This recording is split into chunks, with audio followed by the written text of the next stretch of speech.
reading romance for way longer than I probably should have been reading romance. And when I was about 11 or 12, I pulled Jude Devereux's The Black Lion out from underneath my older sister's bed. It's this epic story of, a 17-year-old girl who falls in love with this utter alpha, crazy, sort of straight and cold warrior.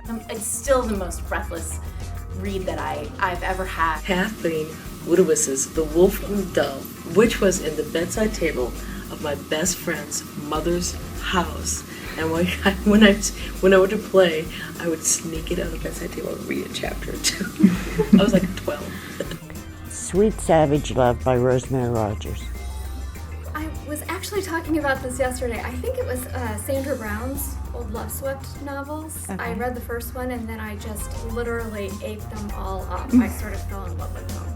It might have been Peyton Place, for all I can remember. It was a long time ago.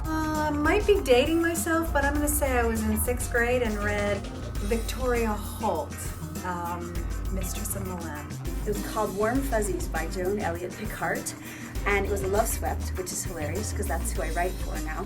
And the heroine's name was Lux Sherwood, and she owned her own stuffed animal business. She made stuffed animals, and she met him by delivering this 6-foot-tall teddy bear to his house, who he ends up talking to the teddy bear at several key moments in the novel. He's trying to work out his pain. It's awesome.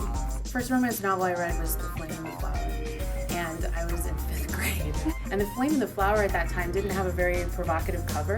It was a more abstract cover, so it seems fine. And that was a very interesting experience for me. I read it in my closet.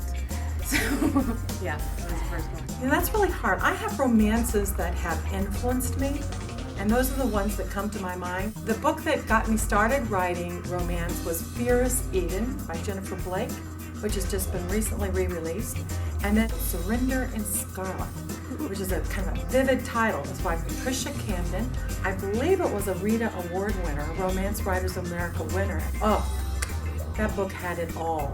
The history, the passion, great conflict, a woman trying to save the life of her son. It was fabulous. The name of it was The Asking Price, and it was a Harlequin romance. It was the very first one that I ever read. I picked it up while I was wandering through a Kmart, and I was like, what's this? After that, I was addicted. It stayed with me, literally changed my life. I knew that that was what I wanted to do. I wanted to write these books that had happy endings, and they were about love. I first read Shanna by Kathleen Woodiwis. I was 13 years old. It was horribly inappropriate. Stole it from my grandmother, hid in the cellar, read half of it, and the damage was done.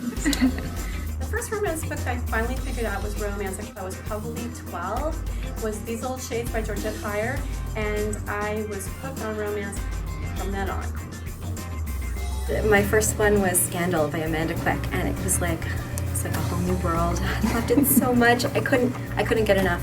I remember this so well, and I think we all do. It was Shirley Busby's Lady Vixen, and I was in 8th grade, and it was just this great, you had pirates in disguise, Captain Saber, and you had, cabin boys, girls dressed as cabin boys, and, the setting moved from the Caribbean to Louisiana Plantation, back to London and the Regency ballrooms. It was fantastic, and that hooked me right away.